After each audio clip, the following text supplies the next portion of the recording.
Exactly what the nation was up against in Donald Trump. Boy, what a beautiful shot of Washington, D.C. Look at the fog rising over the Potomac. Just absolutely beautiful. Willie, before we start this hour, we've gotten in trouble. We certainly did before 9/11 because of a lack of imagination. And I'm just wondering, you look at the news that we've read today, that we're hearing about today, that there are Capitol Hill cops right now that are suspended because they're afraid that they were working with the rioters who were trying to overthrow the United States government, commit sedition, stop constitutional action to help the peaceful transfer of power. The concerns of the National Guard, we may have some of the same concerns. We have former members in the Army who were helped leading these riots. I'm thinking back, and Frank talked about the FBI, his concern that there may be cultists inside the FBI, people that are sympathetic to sedition inside the FBI. I think we have to also look to new members of Congress that I'm not talking about anybody specifically, but who have pushed these conspiracy theories. I don't remember exactly which member it was, so I'll just say this generally. I heard one member talking about how she was going to carry her gun on Capitol Hill, whether people liked it or not. The correct answer to that is no. No, you're not. That's against the law. And when I was a member, we would just move freely around the security checks. We didn't go through screening.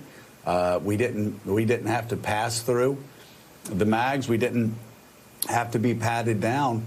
And I just wonder if it's not a new time where we're going to have to require all members to be screened like everybody else to make sure they're not carrying weapons inside the Capitol Hill chamber. Because if they believe in wild conspiracy theories and are part of an online community that's calling for the assassination of Nancy Pelosi and other members of Congress and Mike Pence, then they are a security risk, and they have to be watched more closely. So I think we have to make all members of Congress be screened wherever they go inside the Capitol.